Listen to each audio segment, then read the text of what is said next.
日本史学習に最高にもってこいのサイトサムライアーカイブスポッドキャストへようこそ。美しい自然にあふれてる縄文時代から波乱万丈な幕末まで全時代を網羅して日本史の隅から隅まで一緒に語り合いましょう。では早速日本史の世界へ。Hey everybody, welcome back to the Samurai Archives podcast. This is Chris, and today we continue our examination of Sankin Kotai, otherwise known as the Edo-period practice of alternate attendance, where daimyo were required to spend a certain amount of time in the capital to fulfill their daimyo responsibilities.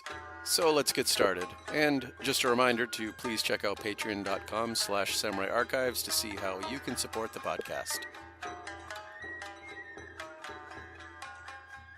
So I want to get into the parade part in a second, but before we do that, you mentioned kind of the pushback of the daimyo. I was actually wondering, and I don't know if there's any example whatsoever of this, but were there any intellectuals?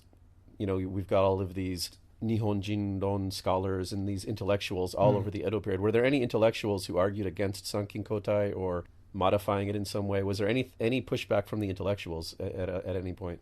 Oh, yeah, that's a good question. I really wouldn't be surprised if there were Kokugaku scholars or other people who had something to say about it, particularly at the very end, right? In the Bakumatsu period, I wouldn't be surprised if there were sort of nationalist types, or whatever you want to call them, imperialist types, who were arguing, who suddenly started to argue that, you know, this is too much of a show of deference, and Satsuma or Choshu or Tosa shouldn't have to put up with bending the knee to the Tokugawa in this way, or something like that. But or simply arguing that, you know, it should be about the emperor and not about the shogun.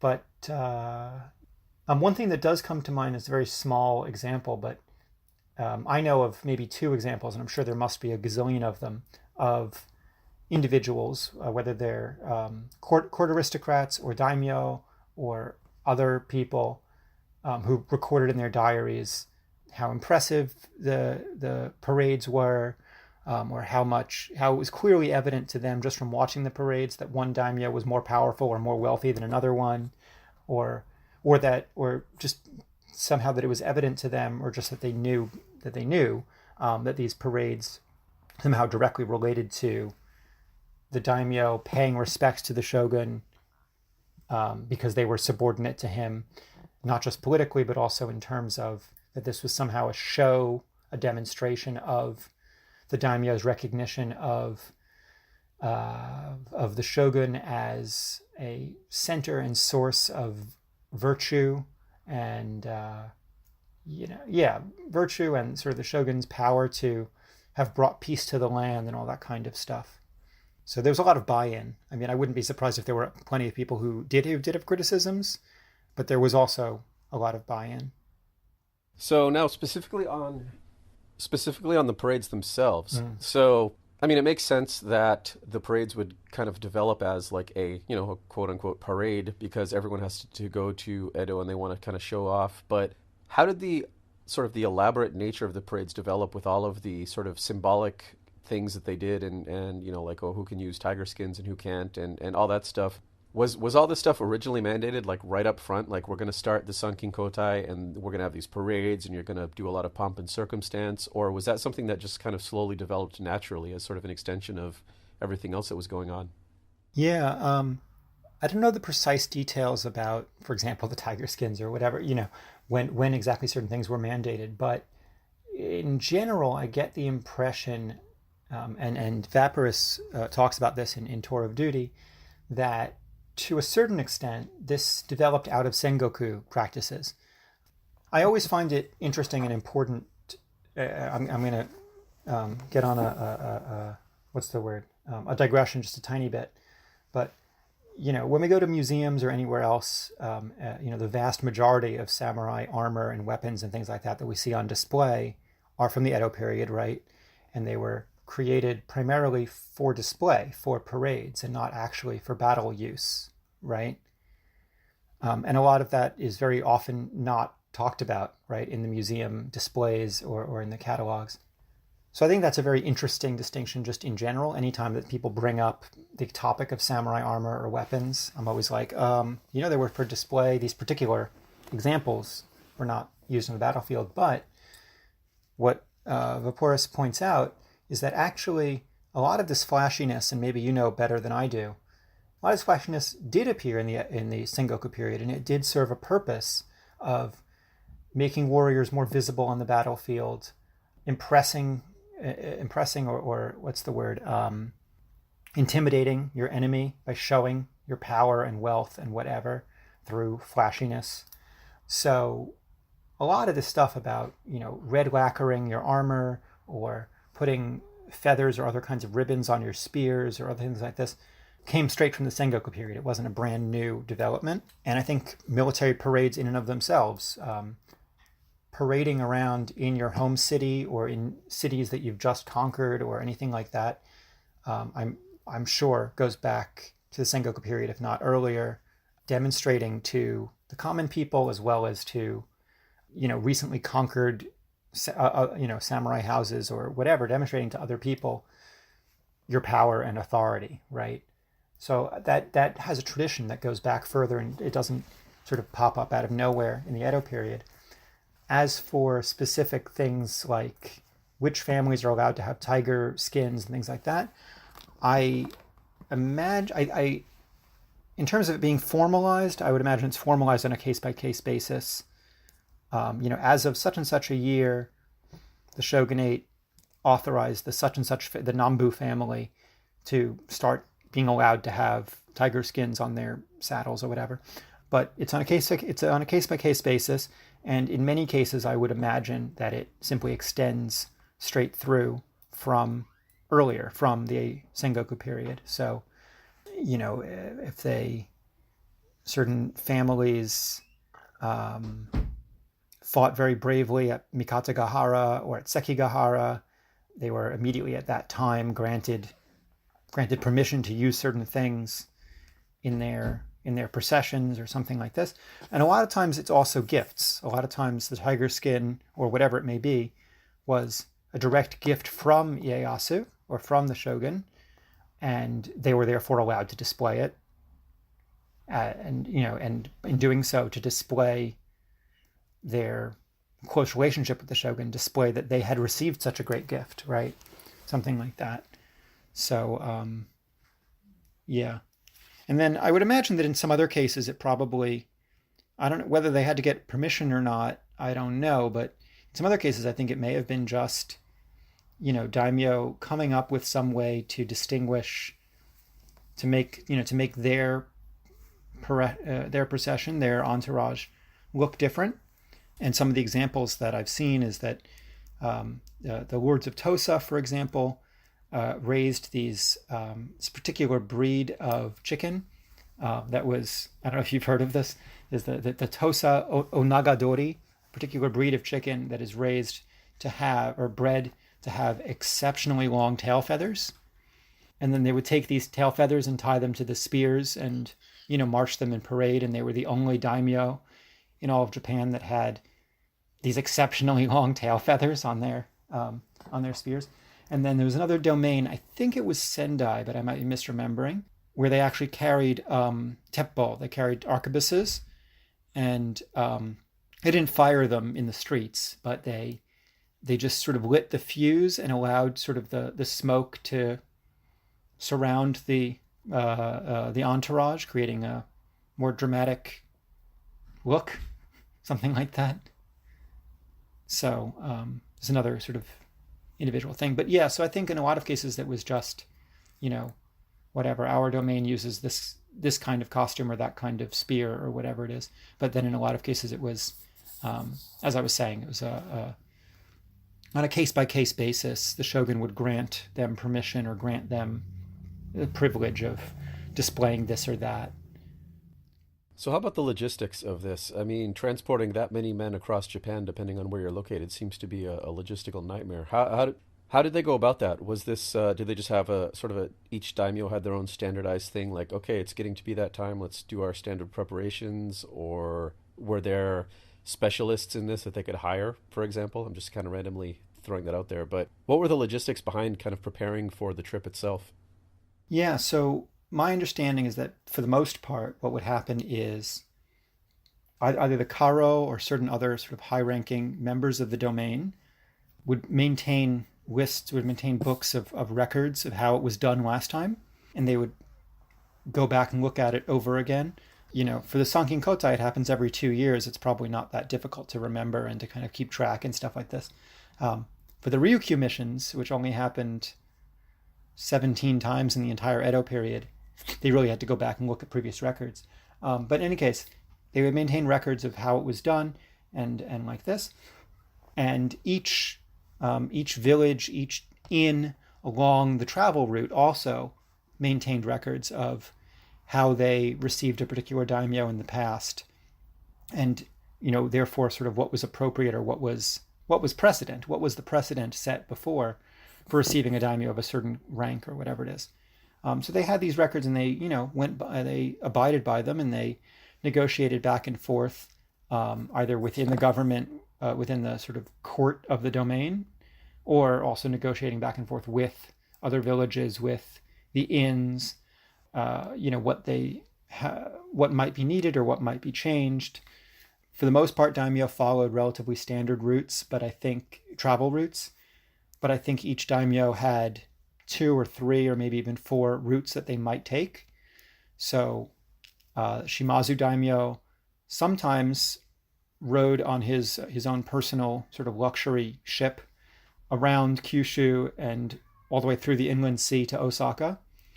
And sometimes he marched across Kyushu and across Western Japan, spending very little time on the boat.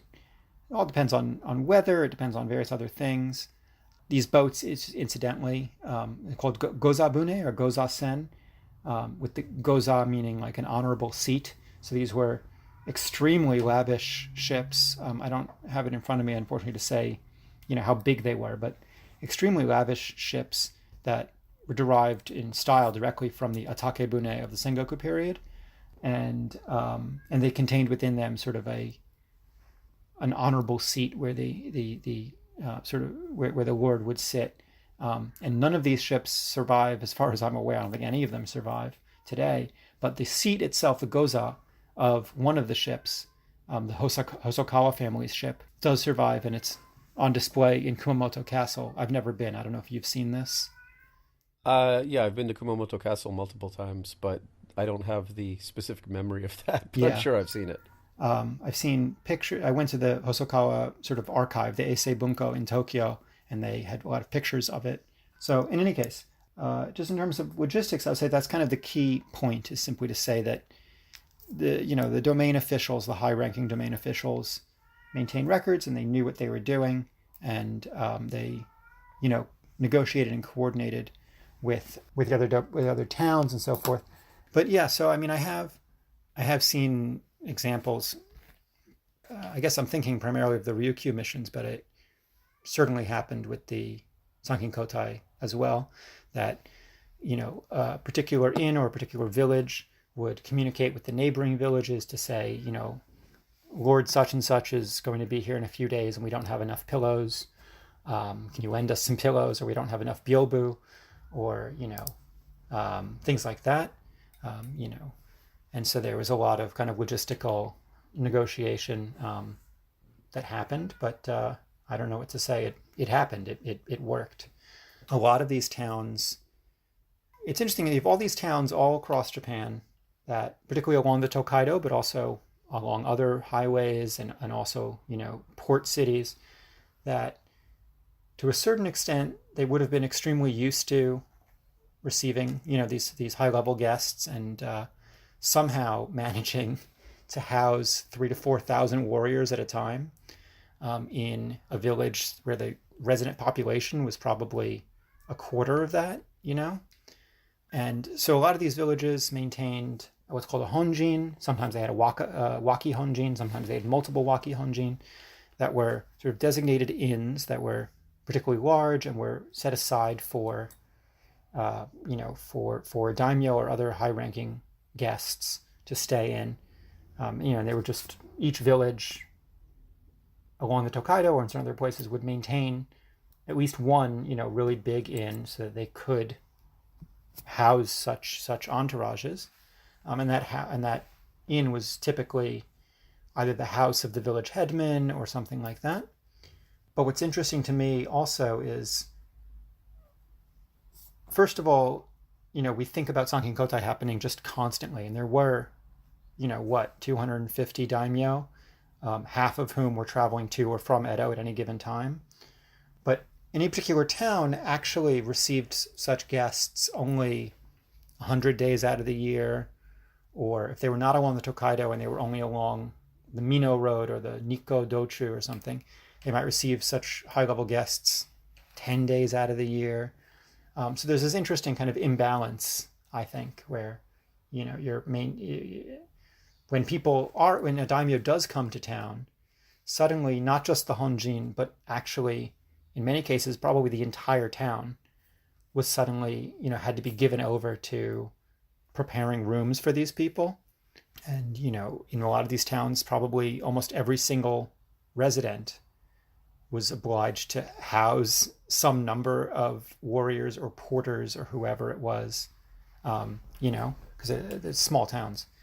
But then, suddenly the next day they're all gone and you might not have to house people again for 2 weeks or something. So it's a sort of interesting kind of imbalance, I think. So how was this national infrastructure developed? Or was it even a national infrastructure at all? Or was it just primarily developed regionally? And would that be by towns that wanted to host these as they came through? Or was it because they were in convenient locations? How did this network develop? Yeah. So the Tokaido itself, the highway, was, and as well as some of the other highways, were maintained by the shogunate. I don't know the precise details, but in some way or another, the shogunate ordered that the highway be, expanded and maintained, and certain regulations be followed, and checkpoints be set up, and certain kinds of things like this. But then, for the most part, in terms of building inns and maintaining inns and things like that, I think for the most part it was a very local affair, and it sort of came up naturally, kind of as you said. The shogunate was not mandating that honjin have to be set up at a certain place or a certain size or like this, and shogunate was also not giving money to make that happen. And I think to a certain extent they really did come up sort of naturally, as it were. And there was a degree of competition where daimyo selected which towns they were going to stay in and which towns they were going to simply pass through.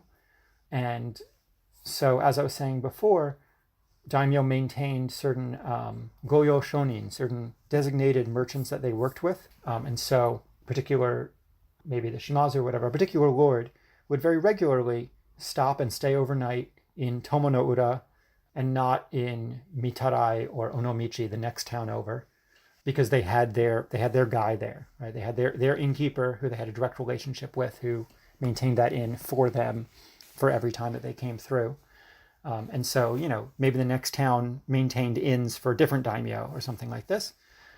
So the daimyo did select for themselves, which towns they were going to stop in. And then in addition to that, the towns really kind of vied for having such a large entourage come to your town is obviously a huge burden on the town, but in a certain sense, it's also a huge opportunity for, income, right? For revenue. The innkeepers are getting paid. The people who sell them food and sell them everything, right? Paintings, knickknacks, whatever it may be, they're all getting paid. So they want to get paid. So towns definitely vied with one another to become or to remain like, the more popular place to stop within a particular section, within a particular region. And one piece of that was towns vying for who had more brothels or better brothels. If your town didn't have enough brothels, then the daimyo wouldn't stay there, and he would go on to the next town.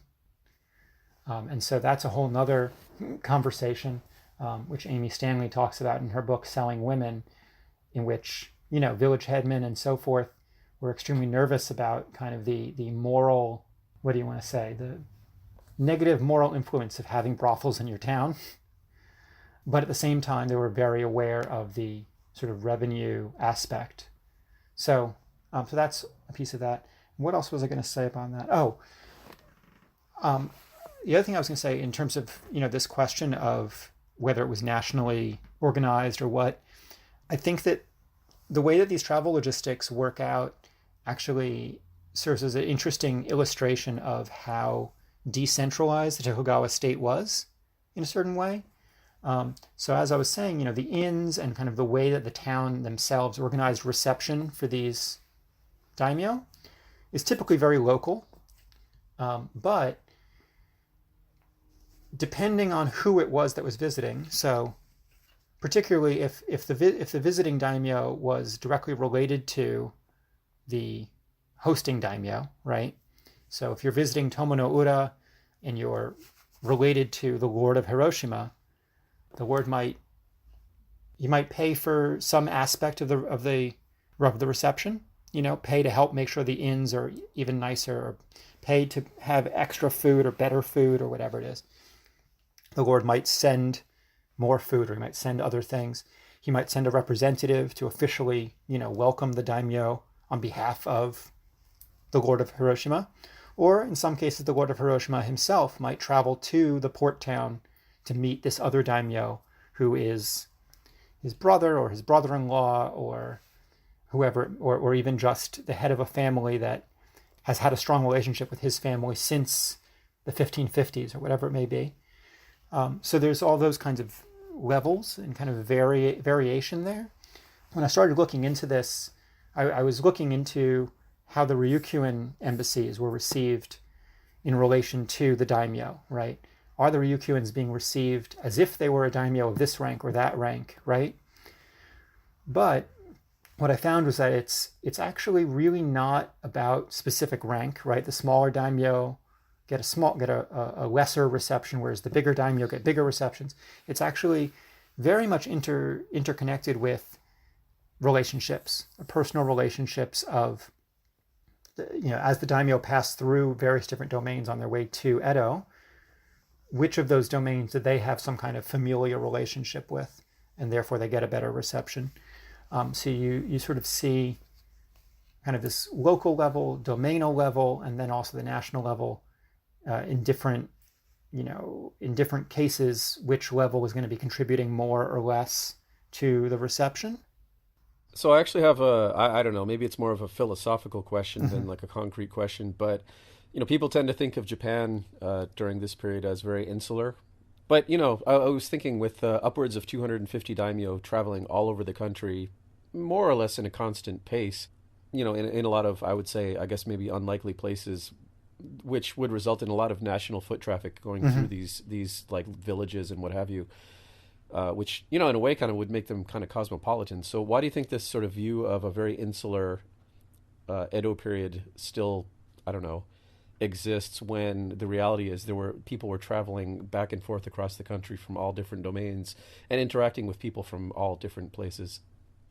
Yeah, that's a really good question, and I don't know if you hit upon it by accident or what, but that's sort of one of the key arguments of Konstantin Vaporus's Tour of Duty, which is to say that he argues that exactly, like, because people were traveling back and forth all the time, and particularly to Edo and from Edo, but also, through Osaka, through Kyoto, it meant that Osaka, Kyoto, and Edo, as well as to a lesser extent, but to a real extent, tons of other towns across the archipelago, did exactly as you say.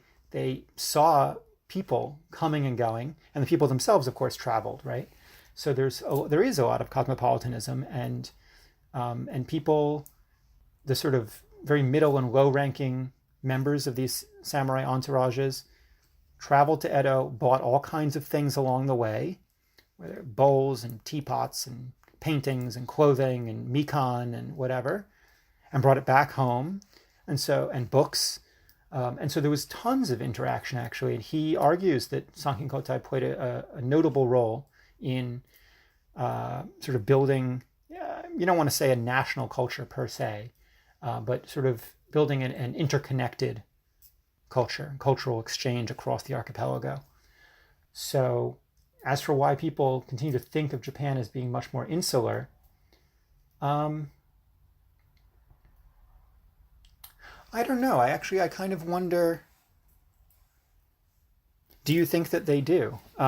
Because I personally, I mean, I've been a little bit surprised myself to the extent to which each region, each different part of Japan sort of prides itself on having its own very distinctive local culture, when in fact our sort of post-Meiji, post-Showa modern understanding of Japan is that it's all very homogeneous, right?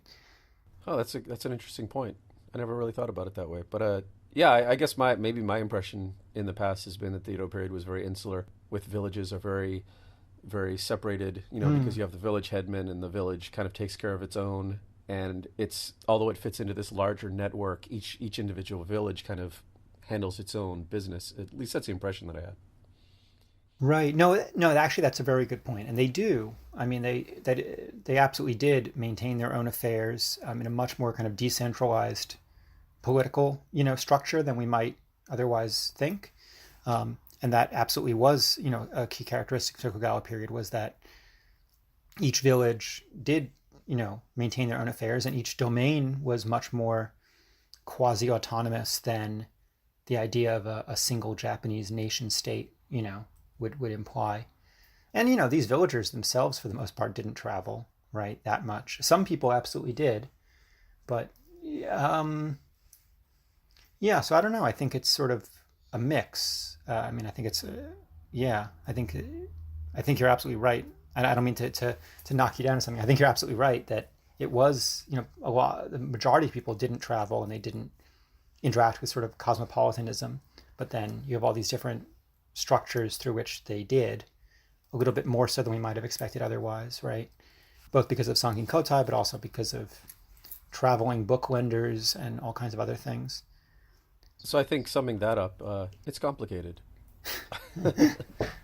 Yeah. I don't know. That's a good point.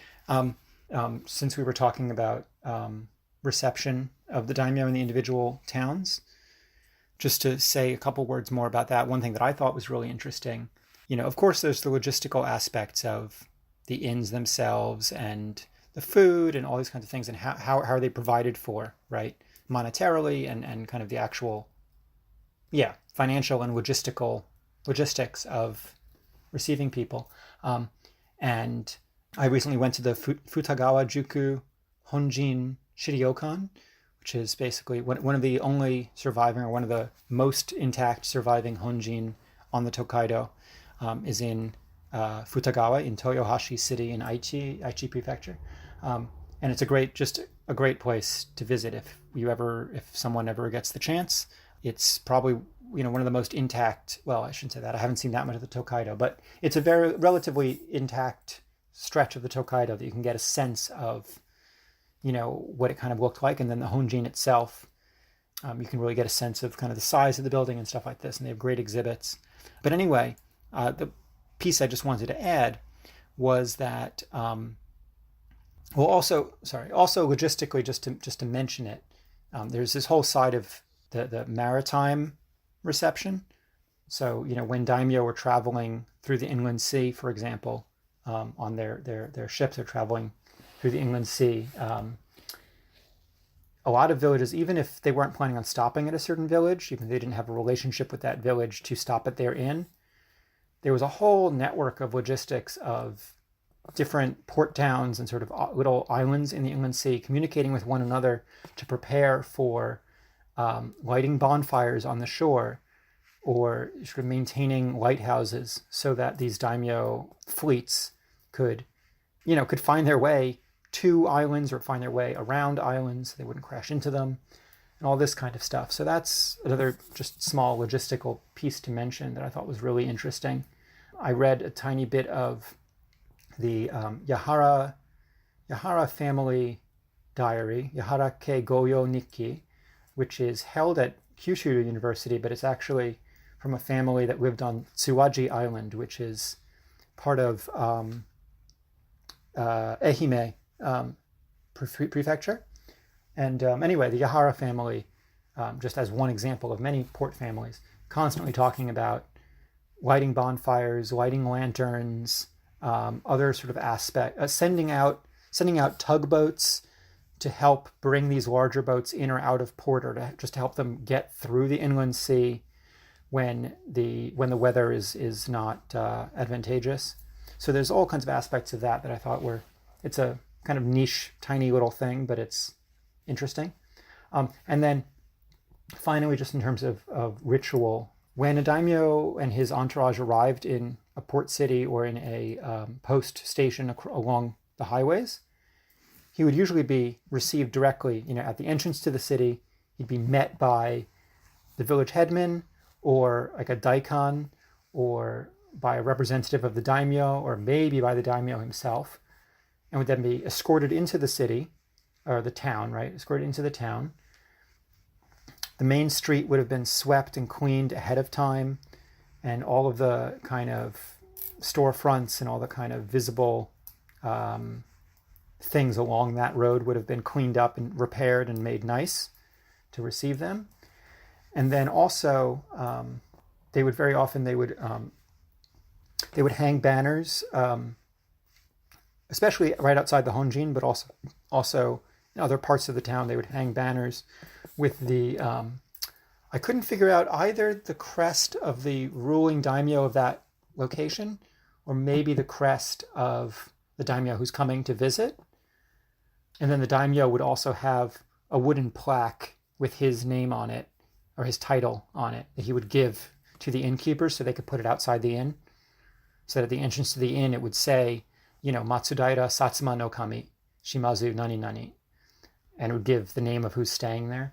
And then, in addition to that, they would also place, and this is, where like particular ceremonial traditions kind of come into play.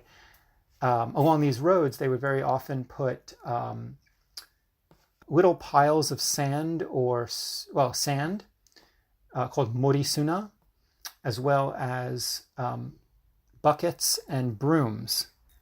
And all of these were sort of just, you kind of lay a broom against the front of the building or something, as if you've just finished sweeping and you've just kind of put it down. But they would put multiple brooms all along the road and buckets to sort of symbolize that the road had been cleared, that it had been prepared. So I don't know. I've only found one academic article that talks about this. So it's and that's in Japanese. So it's very much undiscussed, but it's kind of a key part of the ceremonial aspect of how daimyo and other sort of elite travelers were received in each of these towns. Yeah, that actually reminds me of when I was in Japan at one point, I saw some sort of a show about some of the local traditions that they kind of still keep up during festivals or what have you, that kind of related to how they prepared for, the daimyo passing through the town. So that's interesting. At the very beginning of our discussion, I had said that, you had initially said that, not all daimyo traveled back and forth every year or every other year. And like you said, the general idea is that a daimyo would travel back and forth to Edo every other year, whereas and spend a year in Edo. Some daimyo traveled there for 6 months, some, different patterns. And some stayed in Edo pretty much permanently because they were working for the shogunate in some high-level way. But just to kind of mention it, there were also a handful of daimyo who were not obligated to travel to Edo at all. And I don't know if that's sort of not frequently discussed or what, but the lords of Matsumae, right, who lived all the way up in the north in Hokkaido, they're sort of a funny case because they are an official daimyo family and they have a castle, Matsumae Castle, but they don't have a domain. They don't have an actual specific territory that belongs to them, and they don't have a kokudaka that indicates sort of their rank. But the Matsumae family is given the task of sort of overseeing the vast north, Ezo or Hokkaido, and sort of overseeing relationships with the Ainu, the native people. And I believe, if I have it correctly, the Matsumaya were not obligated to travel to Edo. And then also a handful of families, let me actually look it up so I'm not just... Was Nagasaki one of them because they had to oversee the port, or am I just like mixing something up in my head? No, that's absolutely correct. Yeah. So the Fudai Daimyo generally stayed in Edo for only half the year, 6 months, and they traveled back and forth every 6 months instead of every year. And the lords of Tsushima also had some, I'm not sure if Tsushima may have traveled on a lesser basis, once every 3 years, something like that. But exactly as you say, the lords of Fukuoka and of Saga were, at least at certain periods within the Edo period, not the whole Edo period, but at certain periods, were not obligated to come to Edo because, exactly as you said, they're overseeing the defense of Nagasaki, and that's their service. In addition, people like the Nambu family and certain other families in the very far north in Tohoku were granted exceptions at certain times, maybe for 5 or 10 or 20 years at a time, maybe not 20, but at certain periods they were given an exemption as they sort of interacted with defending against Russian incursions. So so I just wanted to kind of touch upon that, for almost anything that we talk about, there's an exception. And I don't know, I find it interesting.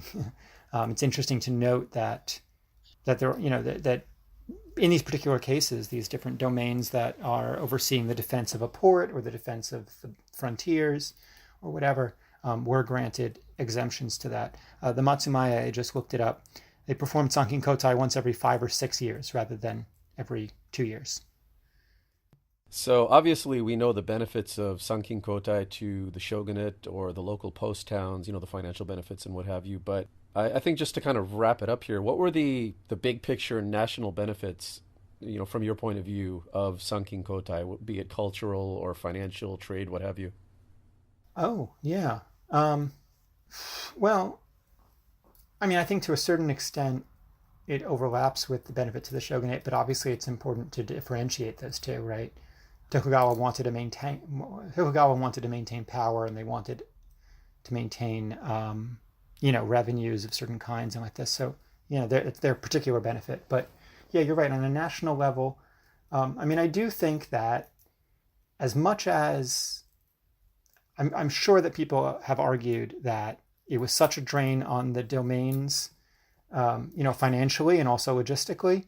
So it was so disruptive to a daimyo's, that he had to travel and he had to travel back and he had to travel again, right? It was so disruptive that surely if they had no Sankin Kotai, then surely all the domains could have been more productive, and Japan as a whole could have been more productive, both in terms of raw economic production, but also in terms of, I don't know, other things, political development or whatever it may be, societal development of some form, I guess.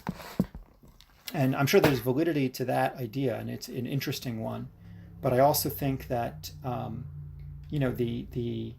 the order and unity that Sankin Kotai created, I think Sankin Kotai contributed very meaningfully to Japan remaining as peaceful and as unified as it did for, almost 300 years.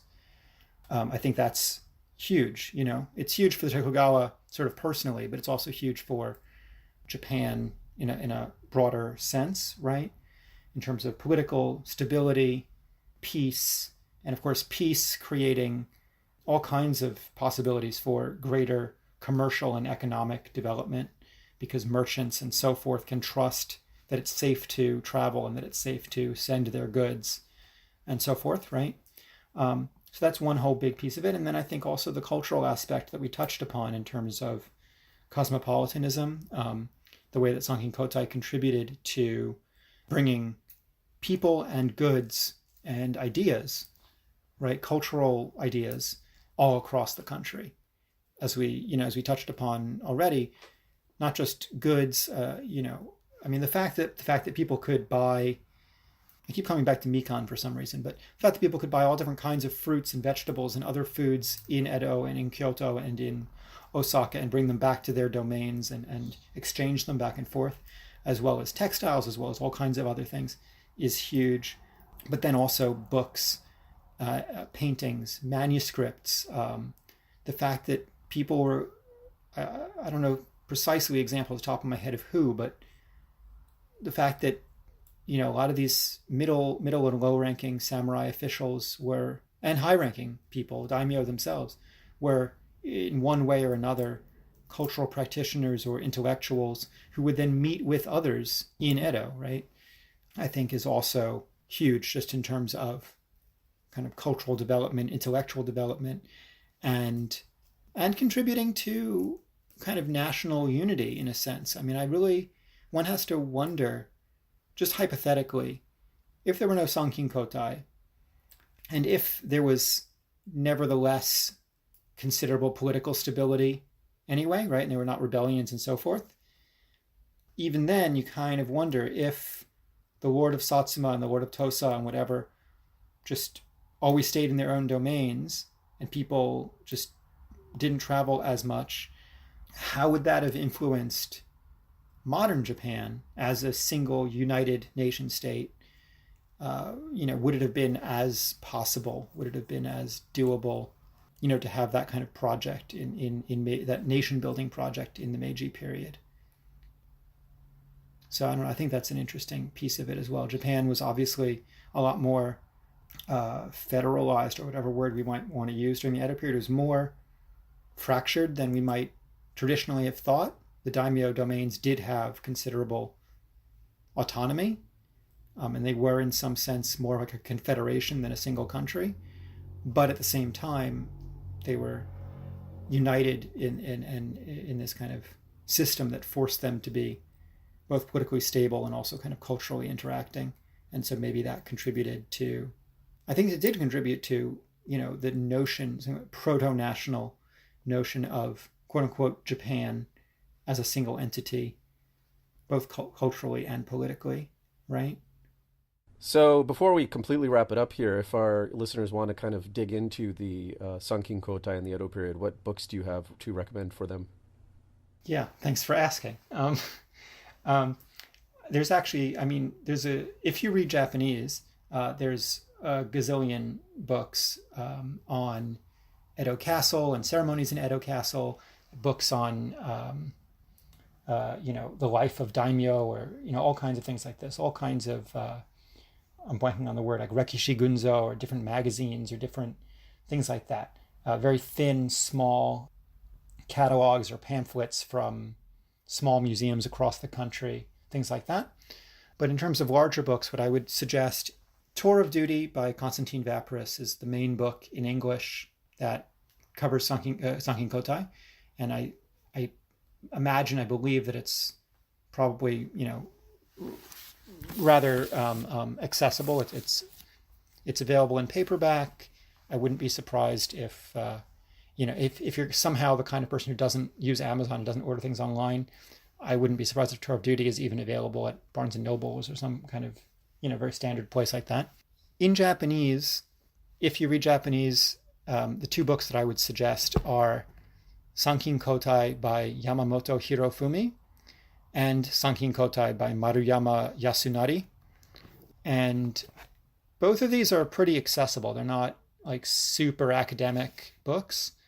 And in particular, Sankin Kotai by Yamamoto Hirofumi is, it's a Kodansha Gendai Shinsho. It's one of these relatively thin books for only 800 yen, so very accessible. And finally, one that I'm not sure how easily findable it is, but I'm very happy to have found a copy for myself. One book that I really enjoyed, if you read Japanese, is Fudai Daimyo Ike no Gire. So the ceremonies of the E family who were Fudai Daimyo, something like that. How you want to translate it? Edited by Asao Naohiro and put out by the Hikone Castle Museum. And this is one of a set of, I think, 6 just really cool volumes put together by the scholars at the Hikone Castle Museum, looking through the E family records, looking through original primary source records, and pulling out of that just incredible, wonderful detail about the E family. If you're interested in the E family specifically, or if you're interested in them as an example of daimyo. And what I really love about this book, sorry to kind of gush for a minute, but it combines essays, what we in academia call secondary sources, combines essays with primary sources in a way that they're not just giving you the E family documents and saying, here, try to read them, try to find the right section that's useful to you. Here's 1,000 pages of documents. And they're also not saying, here's an essay that I wrote and I'm only quoting like one line at a time of just the tiniest bits that are relevant to what I want to say. It's sort of right in between. They have essays describing the Sankin Kotai journey, describing the audiences with the daimyo had with the shogun, describing various aspects of a daimyo's sort of ceremonial or ritual interactions with his own men. But then within those essays, they'll give you like a full page or a full 2 or 3 pages of a primary source of an original E family record that you can, if you have the language ability for it, that you can read and really, pull out of it what you want to, and not just the tiniest bits that they've picked up on. So so I don't know. I really enjoy it. It's a great source. There's one record in here.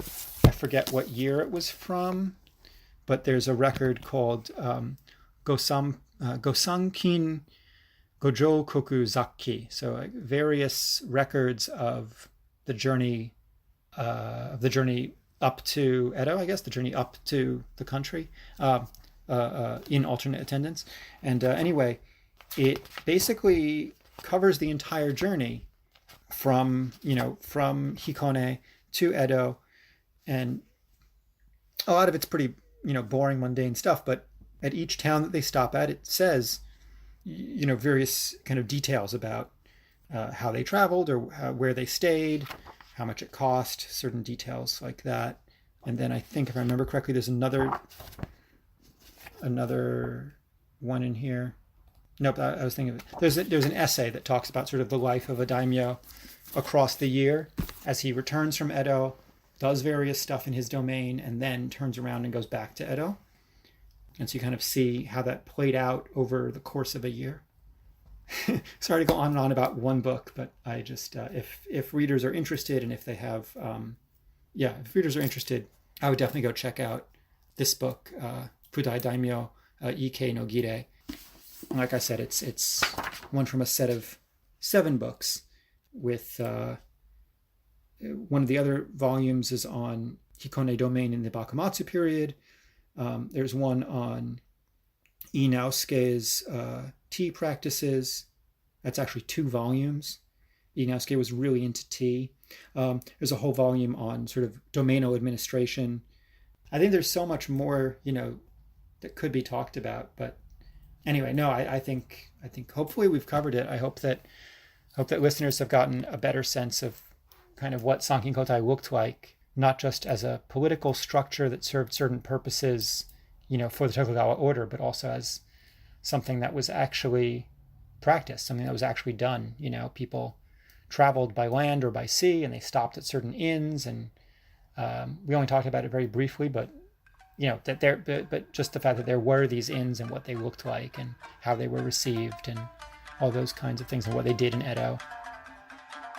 All right, that's it for another episode of the podcast. Thanks as always for listening, and if you'd like to see how you can help us out, please check out patreon.com/samuraiarchives to see all the ways that you can support the podcast.